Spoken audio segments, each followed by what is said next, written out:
Om Jnana Timirantasya Jnanam Jana Shalakaya Chakshur Militam Yena Tasmai Shri Gurave Namaha.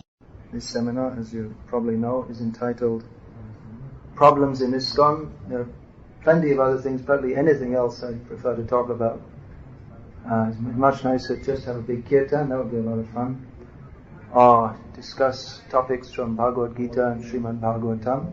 However, having this seminar called Problems in ISKCON, because generally these discussions go on anyway, usually not in a formal or public setting. Often they go on in such a way as to promote doubts, and often these doubts, if not addressed, can lead devotees to give up their faith in Krishna consciousness, or give up their faith in their spiritual masters, or leave the ISKCON organization, or compromise their Krishna consciousness. Or in other words, in so many bad results, or even they may go on with their Krishna consciousness, but in a less enthusiastic way, or not be very enthusiastic for the preaching mission, or unnecessarily criticize Vaishnavas. In other words, there is a lot of talk going around in our society about problems in our society, and it's not that the talk is simply just empty talk. There are certain problems in our society. There are grave problems within our society. So I'd like to talk about some of them. I'm not saying I have all the solutions or problems. Actually, all the solutions and problems, it's not very difficult actually. The solution is that we all become Krishna conscious. But seeing this, it's maybe not such a practical proposal or realistic proposal, considering our present stage of consciousness. Maybe we would like to be pure devotees, but in between where we are at now and becoming pure devotees, there is quite a long journey for most of us, if not all of us. And along the journey, as long as we are conditioned, or even for pure devotees within this material world, there will always be problems. As Lord Krishna himself points out in Bhagavad Gita, that Arjuna, he wasn't very enthusiastic to fight for Krishna. He thought, well, that's going to cause so many problems. I don't want to fight. Better I don't fight. And Krishna said, well, whatever you do, every endeavor is covered by some kind of fault. Whatever you do, there will be some kind of problem. And whatever you do, someone will criticize. Whatever you do, someone will criticize. And if you don't do anything, someone will also criticize. Why are you not doing anything? So, fault is inherent in any activity. Now, you may think, well, our society has such high ideals, so how can there be any fault? But there's always a gap between the ideal and the actual within this material world. There's always some gap, just like we described, for instance, about Varnashram system, how nice it is. But Varnashram system means a system for regulating conditioned souls. And so however nice the system is, whatever system it is, even Varnashram system, it means that there are going to be discrepancies and disturbances. How you deal with discrepancies and disturbances, that will show how good is an organization or social system. But discrepancies, disturbances, faults, they will always be there. Now, just a couple of days ago in Serbia, I was there, somehow in my lecture, I got to talk about the pros and cons of organized religion. Sometimes people say, it's one of the old jokes floating in and around ISKCON. Sometimes people say that, well, I don't believe in organized religion. So we always say, well, you're like us, because we're not organized at all. We attempt to organize. We're not particularly well organized, it seems. Oh, it's surprising. I remember I was just in our ISKCON Bombay Center once, and we had been having some discussion about some of the internal organizational problems. When I say ISKCON, I mean Juhu, the original center. And then I met with someone who was just visiting for the first time. They were staying there for 2-3 days, and they were saying, "Oh, how wonderfully well organized you are." Really? We were just discussing how badly organized we are. And you're saying how well organized we are. So, there's always a question of perspective. If you have a glass half full of milk, someone will say, well, it's half empty. Another person will say, well, it's half full. It's just a matter of perspective. So anyway, I was discussing in Serbia about the pros and cons of organized religion. Practically, religion needs to be organized. Some people say, well, we don't like organized religion, but what do you want? There are cases of highly advanced disciples somehow or other finding out some highly advanced saint living in a desert or a cave somewhere and interacting with him and getting enlightened. So that's all right for the occasional highly advanced disciple, and if he happens to meet an occasional highly advanced guru who's hiding in a cave somewhere, that's not organized religion. That's just direct guru-disciple relationship one-on-one. But if we're talking about spreading the good fruits of religious experience to many people, then some kind of organization is required. And even those who say, well, I don't like this organization, they go away. They'll start another organization, because if you're to fulfill the mission of the great religious teachers, whether it's Jesus Christ or Hazrat Muhammad or Chaitanya Mahaprabhu, the Supreme Personality of Godhead, then you have to bring many people. Their mission was to bring many people. When there's many people, there's organization. And when there's organization, there are pros and cons. And if you say, well, I don't, ISKCON has so many problems, I go away and start some other organization, you'll have the same problems, if not worse. Because when there are organization, there are problems. Now, in Serbia I was talking about the pros and cons of organized religion, and it came to mind about the Catholic Church, which is the biggest religious organization in the world, and has been for most of the last 2,000 years. Now, if we study church history, we can find there have been, and probably are still today, many faults. There was an era when the Roman Catholic Church was more like a political organization involved in the overlordship of states than it was a religious organization. And because the kings of Europe, they had to offer allegiance to the Pope in Rome, and if they didn't offer their allegiance to him, they wouldn't be allowed to rule, because the Pope had so much power. And eventually Henry VIII in England became the first king, who at that time there was a lot of protest, because there was Martin Luther especially and others. They were protesting because there was a lot of misuse of religion. For instance, it was said that you could be relieved from your sins by offering a certain amount of money to the priests. So it became quite a good business.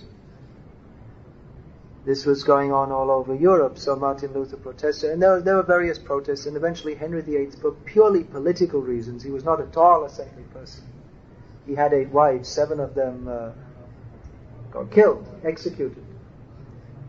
But he broke away from the Roman Catholic Church and started the first of the Protestant churches, the Church of England. So there was a period when the Catholic, when many of the popes, it was known they had, especially among nuns, they had many concubines. This what it means, like mistresses, and so many sons of the Pope. And of course, they're supposed to be celibate. So these things were going on. So it's easy. It's not at all difficult to show how, in certain ways, the Roman Catholic Church has not at all lived up to its ideals. On the other hand, for all its defects, it has sponsored theism, especially in the Western world, for many hundreds of years. And at one time, all the great artistic expression, theistic expression, was offered through the medium of the Catholic Church. We find so many beautiful cathedrals, so many works of art, paintings, stained glass windows, music also was offered to God. All the great buildings, most of the great buildings of the Western world are religious buildings, which were built in glory of God. That means that people were offering their money in the service of God, and building better buildings than people lived in, because there are hardly any buildings 1,000 years old. There are a few castles here and there, but there are many churches which are 1,000 years old or more, or 800 years old. That means that people offered the best of what they had, both in terms of money and talent, to God. And philosophy, intellectualism, it was all theistic. This was sponsored by the Roman Catholic Church.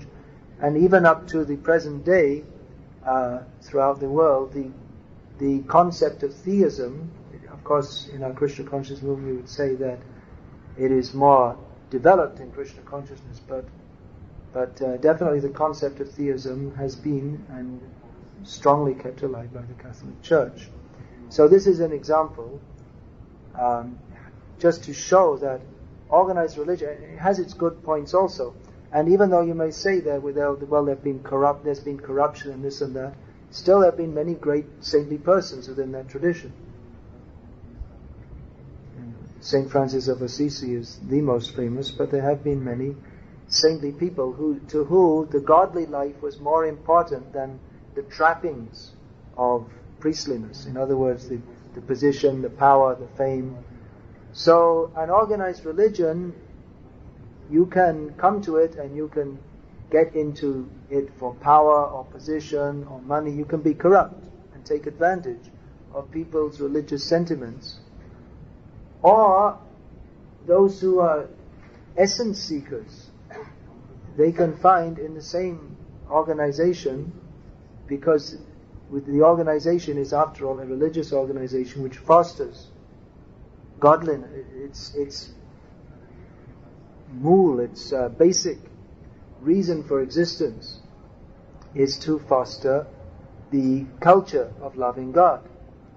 So within an organized religion, if there is any substance whatsoever, of course if there's no substance, if it's absolutely cheating from top to bottom, inside out, if it's something like, there are so many modern gurus who have no relationship with anything godly whatsoever. They're wholly and solely for the sake of cheating. This L. Ron Hubbard, the founder of the Scientology Church, he said, if you really want to be a millionaire quickly, start your own religion.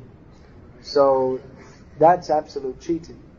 But within what we would call bona fide religious traditions, the culture of godliness is fostered. So organized religion, definitely, as soon as you have an organization is required to spread a message, to maintain. Whenever there are more than a few people, if you're going to talk about spreading God consciousness to more than one or two people, then you have to have some kind of organization. And as soon as there is an organization, there is a question of money, power, position, and all these things which lead people to say that they don't like organized religion, because the possibility for corruption is there. Some people may be attracted more by the possibility of getting power, money, and position. Others may come with some religious idea and be waylaid or have their motive changed by the possibility of getting power, money, and position. And others may be completely guileless and only be interested in pure devotion to God. Now, in our movement at least, anyone who joins and anyone who has to stay, at least they have to follow 4 regulated principles: no meat eating, no gambling, no intoxication, no illicit sex. So it supposes that there must be some measure of sincerity or purity or saintliness even to stay in this organization, even if you criticize, this leader is no good, that leader is no good, this, that and the other. I mean, you're not allowed to stay in this organization. You can't hold any position. You're not even allowed to stay in our ashrams if you don't follow these basic principles. And that goes across the board. Even if someone is a very prominent leader, if they don't agree to follow these principles, they're not allowed to stay within this organization. They're allowed to come and visit and everything, but they're not accepted as a bona fide representative, and they're not allowed to hold any office. So within any organization there must be checks and balances. So the basic check and balance within our society to stop it becoming totally corrupt is that leaders or members, every member must follow certain basic principles. Now, another important check and balance that Srila Prabhupada gave, knowing fine well that there would always be certain problems, was that Srila Prabhupada set up a GBC. Actually, I just heard just a few days ago, someone told me that Prabhupada had told Trivigram Swami that the fault that caused the dissolution of the Gauriya Math is that they were always trying to find the perfect man. Prabhupada said that's not possible, or that's very rare. Therefore I've started the GBC. So the GBC body is there. It's not just one person, but there are several people. And they all have to maintain these standards and of Krishna consciousness. And then not only four regulated principles, but chanting, following sadhana. Philosophically, they have to maintain the standard. So that is the check and balance system, that things don't go to absolute degradation, as is the tendency within this material world. That is the tendency that we see. Krishna says, Evam parampara praptam imam rajashriyo vidu sakalene amata yoga nashta paramtapa. Krishna says that this knowledge is received in parampara, but the tendency is, by the very nature of this material world, which is the atmosphere of enviousness and ignorance, the very nature of this material world is that even pure knowledge, which is handed down in a parampara system, it tends to become corrupted by people superimposing their own material ambitions and agendas on top of it. Therefore, Krishna says, I come, yada yada hi dharmasya glani bhavati bharata abhyutanam adam dharmasya tadatmanam srijami ham dharma samsthapanataya samdavami yuge yuge. Krishna says, I come to renew the process of religion, which becomes polluted. Not the process of religion, but the representation of it becomes polluted in course of time. Krishna either personally comes, or he sends his representatives. Just like we see, directly after Chaitanya Mahaprabhu left this world, it's described in Chaitanya Bhagavat, how there was so much misrepresentation of Chaitanya Mahaprabhu's mission. And it had become such a bad extent in Bengal, the land where Chaitanya Mahaprabhu's teachings were most widely spread, that among respectable, educated people, Chaitanya Mahaprabhu's cult was considered something very low class and very backward. And Bhaktivinoda Thakur, by his power and energy as a great acharya, was able to re-establish Chaitanya Mahaprabhu's movement as something respectable, and later Bhaktisiddhanta Saraswati Thakur did so even more. But Bhaktisiddhanta Saraswati Thakur had to fight against so many misrepresentations of Chaitanya Mahaprabhu's movement. So it appears that by the influence of the age of Kali, which the influence of Kali is particularly degrading, that the tendency to degrade from the pure is, by the very nature of the age of Kali, is very strong. It's very, very strong. Even Prabhupada predicted, you'll find in the fourth canto of Bhagavatam, Prabhupada writes that after the Acharya departs, there is chaos. And that was certainly in the case after the departure of his Guru Maharaj. The Gauriya Math disintegrated. And to some extent, or again, depending upon your perspective, you could say that, well, we're very faithfully following Prabhupada's words by making chaos in ISKCON also. There are certain disturbances, more so in some places than others. I find here in this area, Croatia, Slovenia, that devotees are certainly aware of many difficulties. So far, it seems that they haven't become as bitter as some of the devotees in other countries have become. Now, there are many issues. I'm talking in a very general way so far. We'll get down to some specific issues a little later and maybe open up for discussion. One thing that we've seen in our movement throughout the world, and is happening in this area very much at the present time. Now, of course, many people would say that the difficulties our movement is experiencing at the present time is very much due to the fall down of the erstwhile Harikesh Maharaj. But even apart from that, there are certain difficulties which would have been experienced at this time anyway. That mostly our devotees join when they're quite young, and after some time of sacrificing and pushing on the mission, they feel, well, I don't know if I can do this all my life. I think I should get married, and then when you get married, and then you have to get a job, and you're not really used to that working Kami life. And also, as far as careers are concerned, you're 6 years or 10 years behind others of the same age have got work experience. They have degrees which maybe you don't have. So the tendency is to blame ISKCON. It's all ISKCON's fault.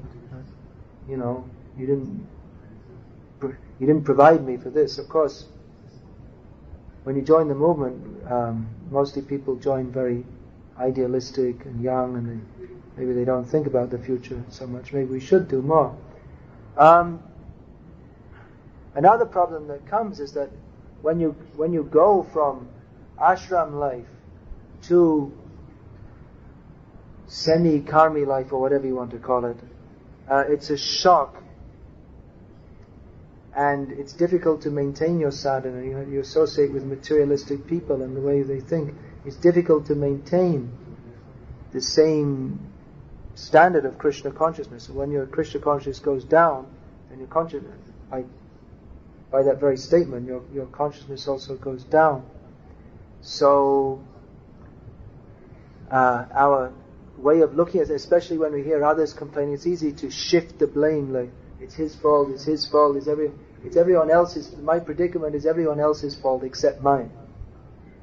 That tendency is there, which is not a very philosophical or even a very moral or noble way of looking at things. Srila Prabhupada was aware of these difficulties, and therefore he very much stressed that the need of our devotees to move onto the land and set up our own microcosmic communities where devotees could produce their own food and necessities of life and cultivate Krishna consciousness within Krishna conscious communities. So far there are not many examples of this being successful. Wherever they have been somewhat successful, it's been in rather poor countries where anyway people are quite used to working on the land, and also there's not much chance of making an income in the city anyway. You know, in other words, you don't have much choice but to live on the land. As long as people who are brought up in the cities can somehow or other earn a living by doing something, mostly people prefer to live in the cities. So for various reasons, our farm communities in ISKCON haven't really taken off the ground. They haven't really been very successful.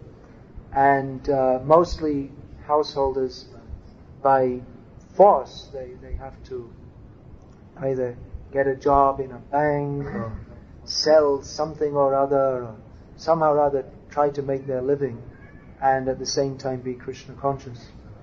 So we do have certain problems which are generated from the social conditions we're living in. After all, our movement, its very ethos is opposite to that of the materialistic society.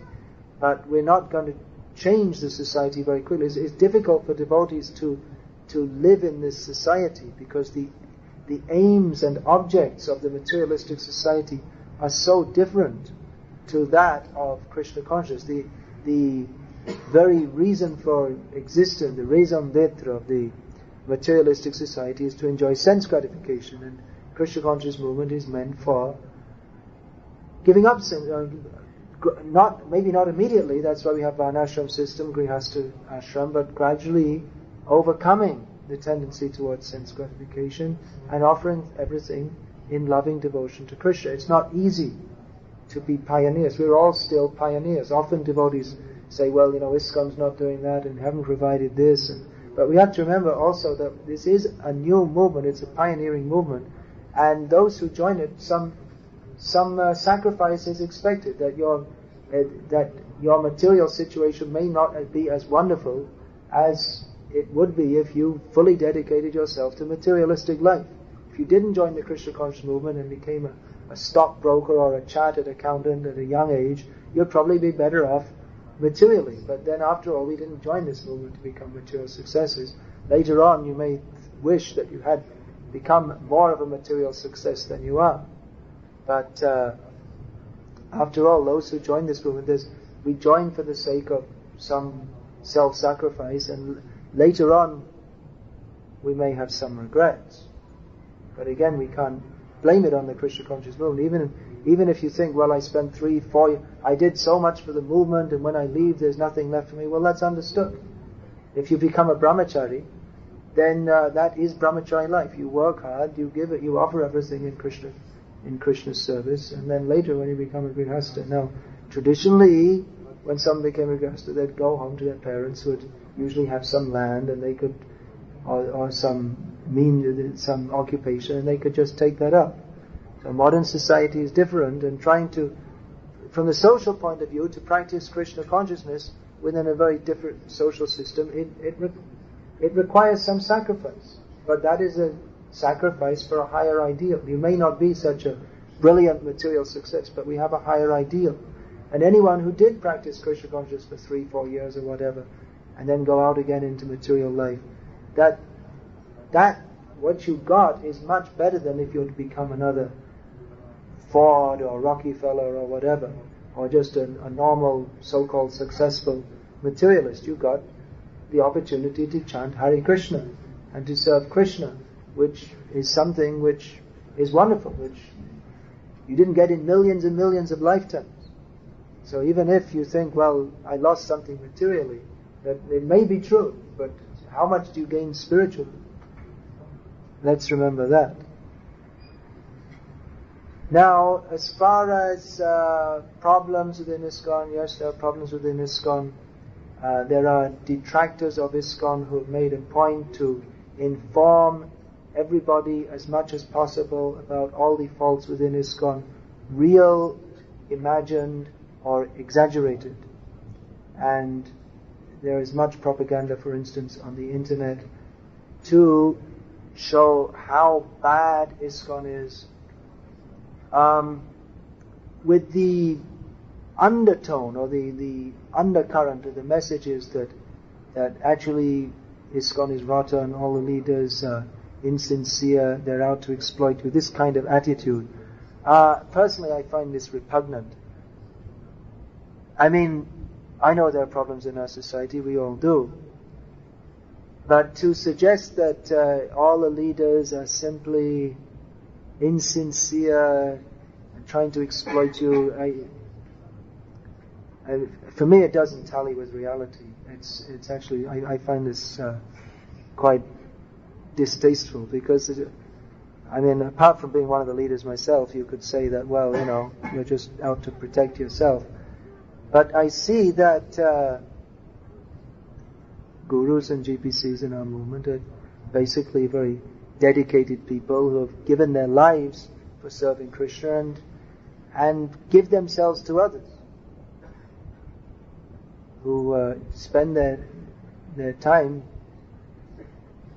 not unaware of the problems, but overloaded with so many different people's different problems that they're fully dedicated to try to help others. So to suggest that ISKCON is an evil organization, this is, it's actually just, I find it quite envious to say that.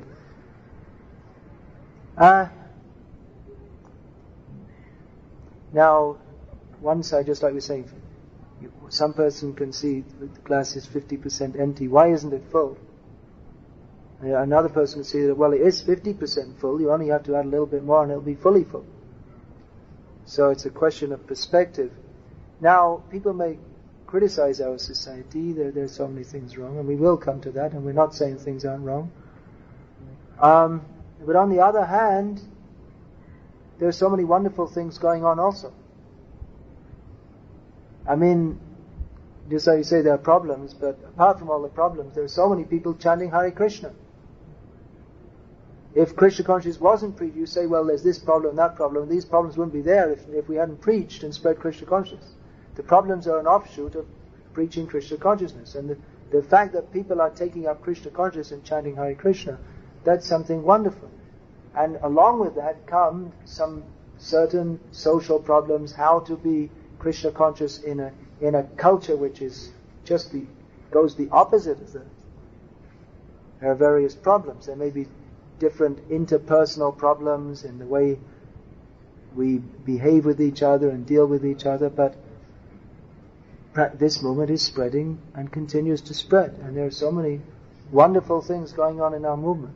Just like this camp, so many people coming together to chant Hare Krishna and be happy and become inspired in Krishna consciousness. So that's one example. I mean, all the leaders who come here, what is there to gain materially? I mean, you might get a few donations to help with the traveling cost or something like that, but no one's becoming a millionaire. There are so many things. Recently, just a few days ago, in London, we had a Rath Yatra through the centre of London. So many centres of Krishna consciousness so many books being distributed, so many people's lives being changed, being inspired by Krishna consciousness. Our devotees are preaching in Turkey, in Iran. And recently, the Bhagavad Gita was published in Farsi, the national language of Iran, which you can't imagine what that means. To have it published in the fanatical Islamic Republic, where to get any book published, it's very difficult to get any book published, let alone Bhagavad Gita as it is. Any book has to go through about 20 different reviewers, and every one of them is a bigot. So bigot means like a religious hypocrite. So how is it possible that the Bhagavad Gita has been legally published in Iran? I mean, these are just some examples of how Chaitanya Mahaprabhu's mercy and the energy of Chaitanya Mahaprabhu is definitely very alive and strong in this movement. Wonderful things are going on. Whenever anyone, and it's happening all the time, whenever anyone gets one of Prabhupada's books and reads that, and their life changes, and they want to take up Krishna consciousness, that is something wonderful, and it's going on and on and on all over the world at this very moment. There are so many of Prabhupada's books being distributed, there are so many people chanting Hare Krishna, there are so many kirtans going on. These are all very wonderful and purifying things. So again, we have to keep things in perspective. There are problems, no doubt. There always will be problems. As long as there's any endeavor within the material world, there will be problems. But on top of that, over and above that, there is the great opportunity to be Krishna conscious. So we should see what is the essence of this movement. The essence of this movement is chanting Hare Krishna and being happy, associating with devotees for spreading the missionary activities of Krishna consciousness. And problems are there, we should see them not try to pretend they don't exist, and see how to overcome them as much as possible. Not all problems can be overcome. If problems that can't be overcome, we have to learn to tolerate them and live with them. Problems were there even when Srila Prabhupada was personally present. In fact, Giriraj Maharaj once asked Prabhupada that, Prabhupada, the philosophy of Krishna consciousness is so wonderful. The process of Krishna consciousness is so nice. And we have you, the perfect spiritual master. Everything is so wonderful. Why then is it that we have so many problems? What do you think the answer is? We could make many people could think of many answers. Prabhupada said, because the brahmacharis and sannyasis associate too much with women. That was Prabhupada's answer. Interesting, isn't it? Interesting. What is the essence of that answer? Material desires. Material desires. This is our real problem. Our real problem is that we have material desires. And when we project them, our material desires, in the name of Krishna consciousness, then problems increase. The real problem for all of us is that we're not Krishna conscious, isn't it? What's our biggest problem? What is every one of ours biggest problem? We're not thinking of Krishna 24 hours a day. We're not thinking how to please Krishna. We're not Krishna conscious. This is our biggest problem. As much as we are Krishna conscious, that is our good fortune. So, although I'm aware to some extent of problems within our society, I don't personally make a business to spend all my time thinking about them or worrying about them, because one thing I think is that there's no use to complain about something unless you're prepared to do something to rectify the situation. That was another thing Giriraj Maharaj asked Prabhupada. He used to ask very good questions, very intelligent questions. He asked Prabhupada once that, Srila Prabhupada, now you are here with us. And whatever difficulties or problems arise, we can go to you and you will give us a solution. You will tell us what to do. You will solve the problem. But that won't always be the case. When you are no longer with us, what should we do? Now Giriraj Maharaj described that.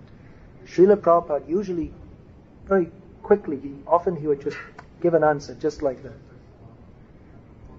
But this time he described that Prabhupada just thought for some time.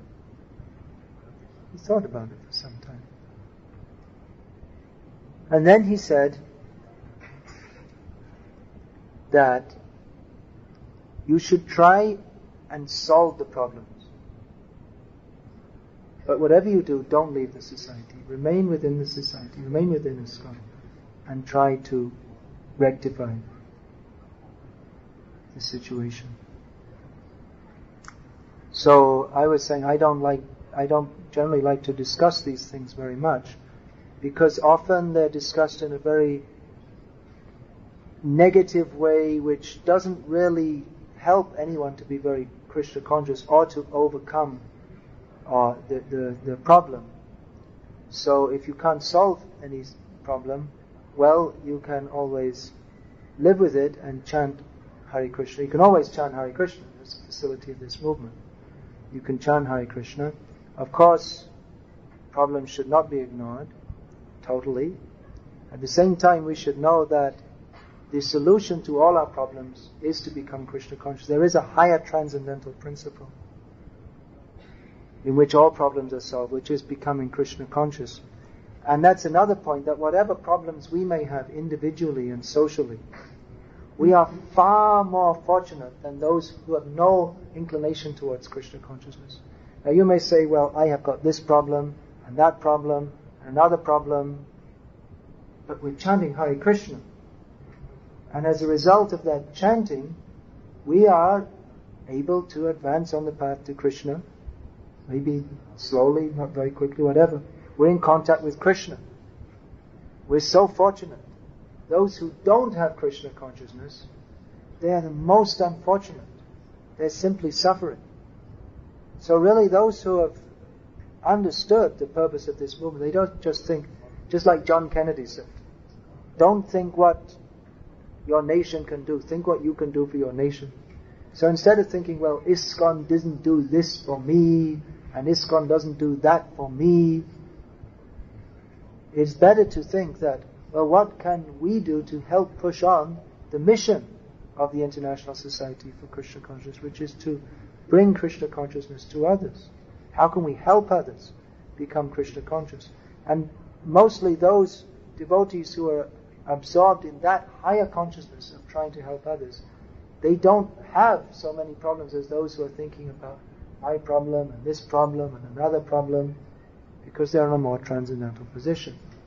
Now, again, the question will come, all right, we bring Krishna consciousness to people and bring people to Krishna consciousness. But then, what are we bringing them to? If we have so many problems or certain problems, then maybe it's not such a good idea to bring them. We may think like that. Or when they come, what are we going to tell them? Or how are we going to deal with them in such a way that they can continue to live their lives in Krishna consciousness? Now there are certain definite difficulties. Prabhupada said that 50%, I have 50% of my work to do in establishing Varnashram Dharma. Can you imagine what that means? If you consider what Prabhupada did, what tremendous work he did, and then he said, 50% of my work is not done in not established Varnashram Dharma. That means it's a very, very big job. It's a very great task. And like I was saying, we are all pioneers in this. Our movement's still a pioneering movement. So pioneering means that there's some sacrifice involved. We may have to go through so many difficulties. In some ways, we are hopefully learning by our mistakes. I mean, we're certainly making mistakes. So we should hopefully learn from them. And by that learning, if we can make a better future for forthcoming generations of Vaishnavas, then the difficulties that we ourselves are going through won't be wholly lost. And if we have an attitude of service to Krishna, then whatever difficulties they may be, then Krishna, He will recognize that if we sacrifice for the sake of Krishna. So I only have half an hour left. So I've spoken in a general way. There's another broad area of... There are many points. Philosophical understanding that difficulties are... One way of looking at difficulties, actually the Krishna conscious way of looking at difficulties, is to see them as Krishna's mercy. That I deserve more, I deserve worse. Another perspective is that cultural difficulties, that Krishna consciousness thrives within the Vedic culture that Prabhupada described. As Westerners, culturally we're not so well prepared for Krishna consciousness. It's easier in many ways to be Krishna conscious even today in India, because the culture is set up as such. The modern Western culture and way of life, it's the way of thinking that we're brought up is, it's a very selfish way of thinking, that everyone has to look after themselves. Jayadvaita Swami, his comment I heard a few years ago, he said the real problem in ISKCON is that we don't have any grandmothers. Interesting comment, huh? Grandmother means ocean of kindness. That they're just affectionate and kind and loving and nurturing, even though the child may be a rascal or whatever. But by their kindness and their nourishing and their nurturing, that the child who may be rascalish, but they imbibe some good qualities. And I mean, that's the problem of the broader society. Now we see it's almost like becoming a fashion in America for like 15-year-old kids to pull out a machine gun and shoot 20 people dead. And it will come, America is leading the world culturally, so it will come to Croatia too in due course of time. May not be very long. And you think, well, the Americans are doing it, we're as good as we can do the same as the Americans. But if you see the kids who are doing this, they're all kids who are products of modern society. Their mothers are out of work, so they come home to an empty home. There's no love.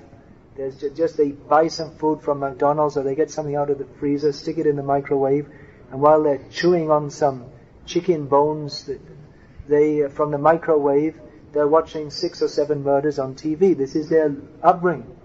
There's no love. So to some extent, we're products of that, of a very disoriented society in which gross sense gratification is the goal of life, and there's no sense of societal responsibility. It's a very common thing, and all these problems are coming now in that may not have been here so much before.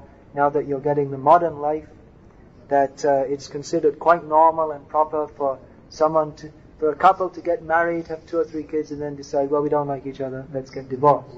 And to hell, the kids, well, we love them, but not enough to stay together to look after them. So a very selfish kind of society. So the culture we're brought up in is so antipathetic to Krishna consciousness. It's not at all conducive. So these are, like I say, some of the difficulties. We have a lot of work to do to spread Krishna consciousness, and we're going to have various problems in setting up our society in such a way that it does function in a better way than it does. But of course, at the same time, I am speaking as an ISKCON sannyasi and guru. I'm an ISKCON sannyasi and guru. Now I may say this problem and that problem. Basically, I am committed to this movement. That may be said to be some kind of dogmatism or sectarianism or party factionalism or whatever, but I know that Prabhupada's desire was that we all stay together and work within this movement. It was his desire. Prabhupada said that ISKCON is my body, ISKCON is not different from me. Prabhupada identified himself as a member of ISKCON. As I quoted before, he said if there are faults we shouldn't leave, but should try to work within the society to rectify it.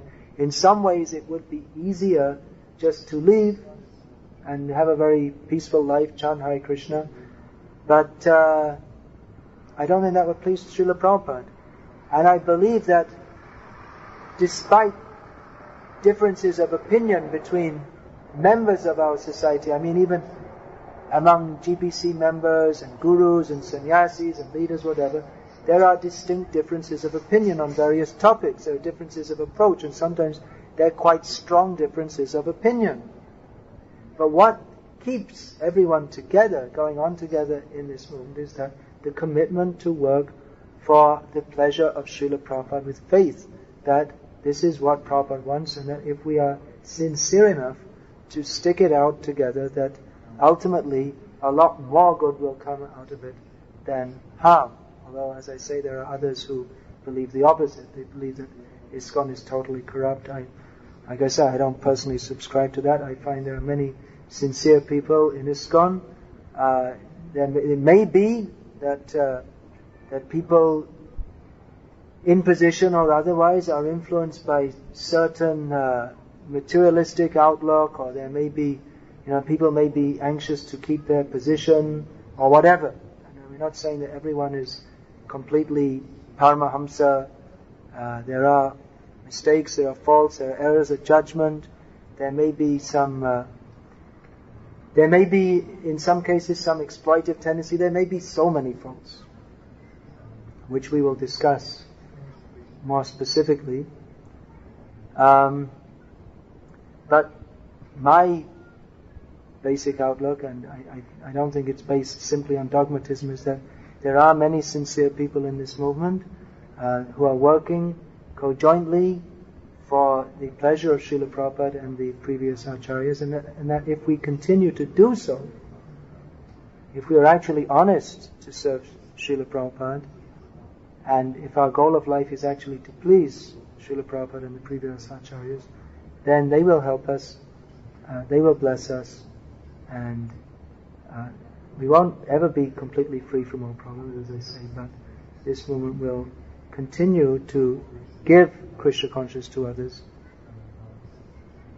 So Hare Krishna, that's a general overview of how I'm approaching this topic of problems in Krishna consciousness. Actually, there are no problems in Krishna consciousness. Lack of Krishna consciousness, that is the problem. Now, some specific topics. Well, one thing that really is very distasteful to hear is the discussion that Srila Prabhupada made mistakes. Now just imagine if you are drowning. Someone comes and saves you. They dive in, they risk their own life to save you. Then you get onto the shore and you start, hey look, you didn't save me properly. You jerked my arm. See, I sprained my arm, I'm going to sue you now. I'm going to take you to court and sue you for $20 million because you bruised my arm when you caught it. And what kind of attitude is that?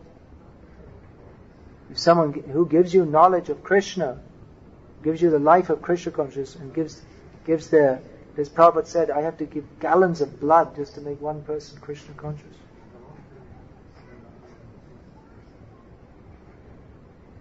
Now, apart from that basic point of gratefulness, we understand that Srila Prabhupada is a pure devotee, Mahabhagavat Paramahamsa. Not just by labeling him, or not just from a sectarian point of view, but we can understand that Prabhupada was sent by, if we at all have faith in Krishna and Chaitanya Mahaprabhu, we can understand that Krishna sent Srila Prabhupada to save us. Chaitanya Mahaprabhu predicted that this Krishna consciousness would spread to every town and village, and Prabhupada did it. He was obviously empowered by Lord Chaitanya to do it. Others weren't even, among his godbrothers, none of them were thinking of even doing it. They didn't even have a plan to do it. Sometimes some Prabhupada's godbrothers advertised as being highly advanced Paramahamsas, and they may be highly advanced devotees in some way or other.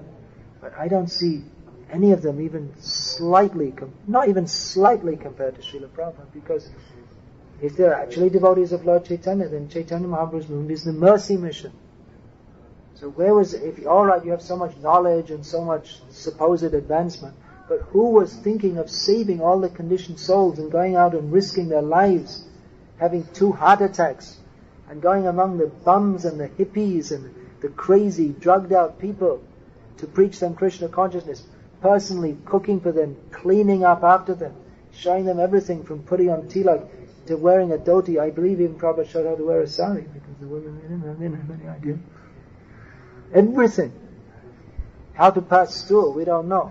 You go, you do what you do, and then you wipe your backside with a piece of paper, pull your pants up, and that's it.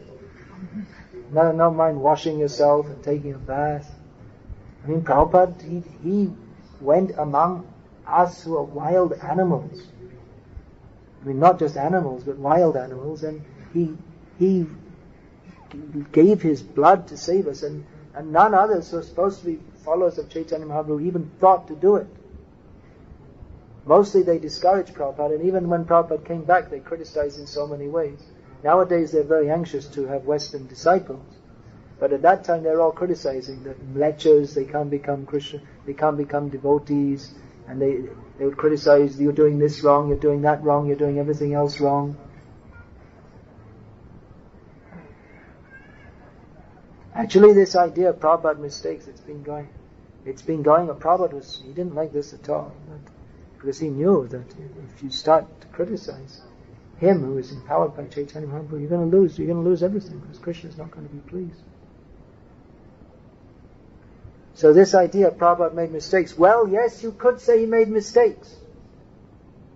He preached among all of us who are just a bunch of, mlechas. All right, okay, it's true in one sense. I mean, once someone becomes a Vaishnava, you're not supposed to say like that. It's offensive to say so. But that's the background we're coming from.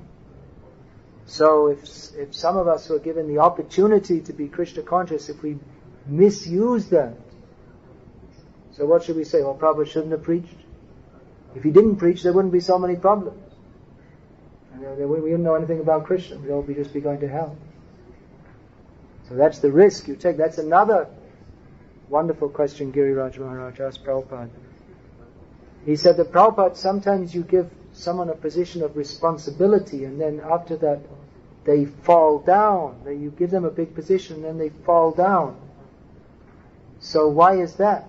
Prabhupada said, you give someone a position, you give them the opportunity to serve Krishna and become glorious. If they misuse it, it's their own fault.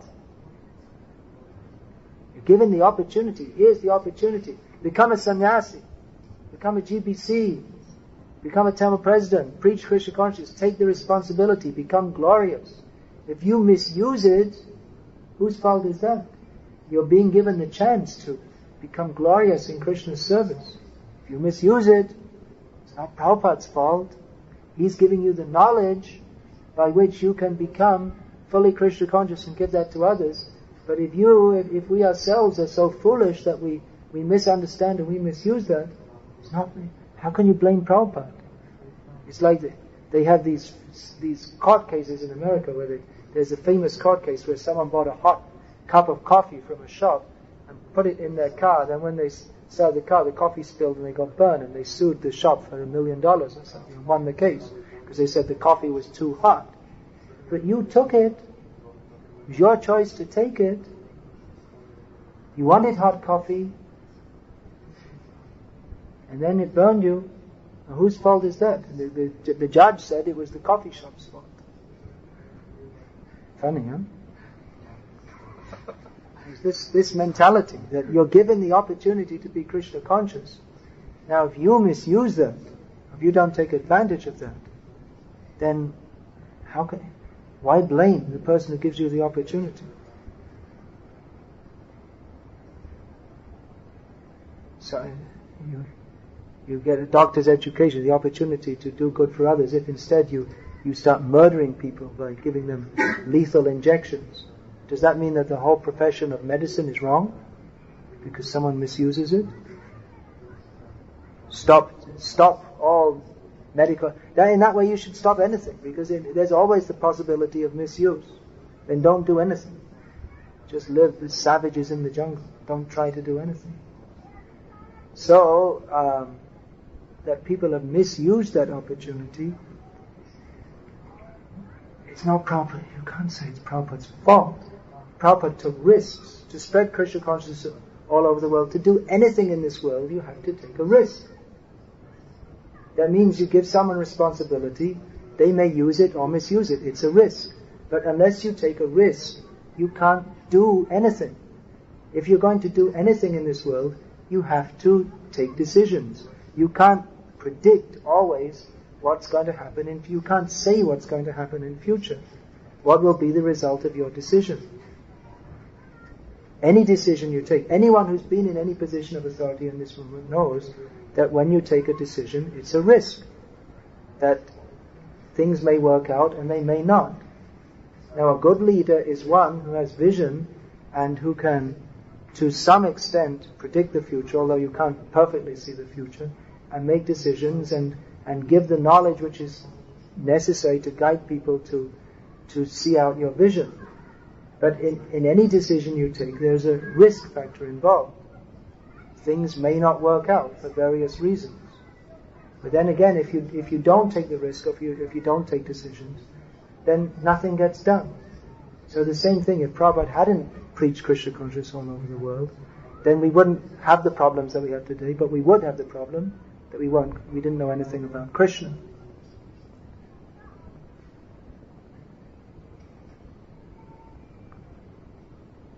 Actually, if anyone says Prabhupada made this mistake or that mistake, we shouldn't.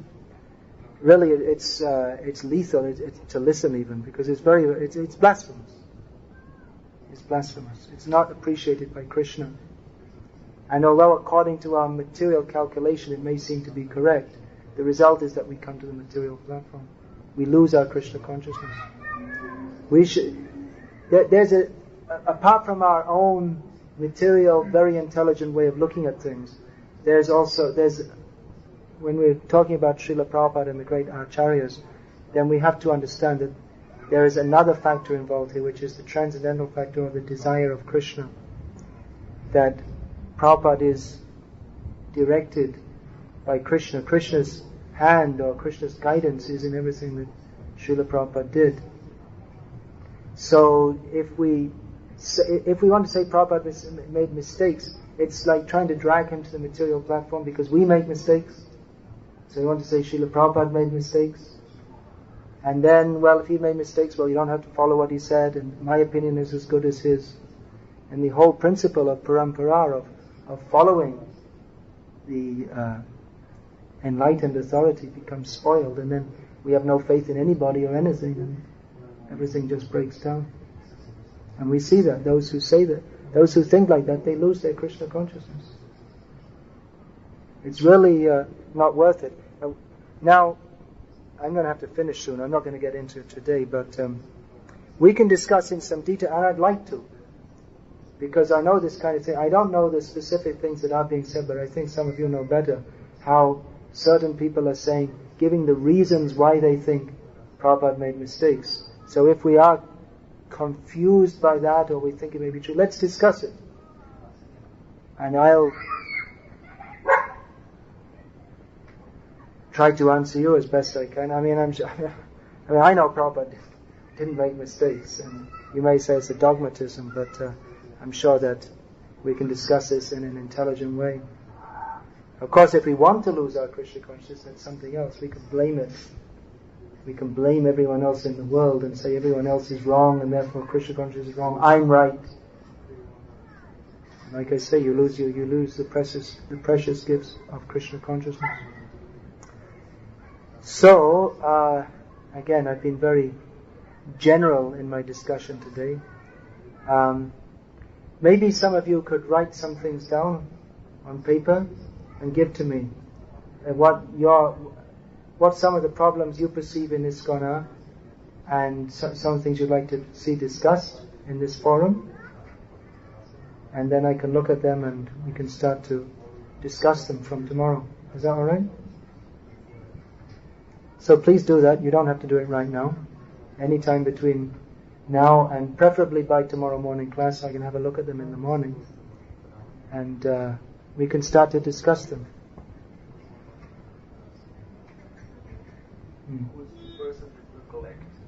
You can give them to me. You can see me around. That's easiest, isn't it? Sridhar Maharaj. I didn't hear earlier, did you talk anything about the relativism that is going around society vis-a-vis other empowered acharyas? No, are you talking about Gauriya Math by any chance? Yeah. We shall discuss. There are relevant questions. Someone was asked me the other day, well, how can I have faith in my guru when I've seen so many gurus have fallen down? It's a good question. Should be discussed. And I don't think any, what we call a whitewash kind of answer, if we simply say, Jai, Ho, Guru Dev, I don't think simply saying that is going to satisfy such doubts. We should discuss. We will discuss as much as time permits. We'll discuss and we'll have kirtan also. Not everything can be understood by discussion.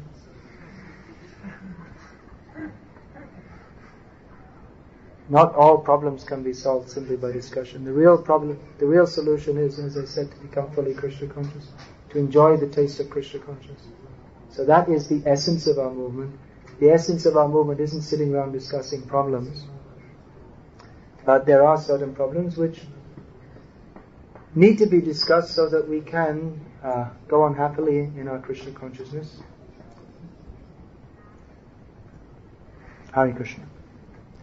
Okay, let's have a leg stretching session. A good way to stretch our legs is to jump up and down, chant Hare Krishna. So why don't we do that for 10 minutes, and then it's time for Sridhar Maharaj's Bhagavad Gita class, is it? Okay, so we'll have Hari Kirtan for 10 minutes.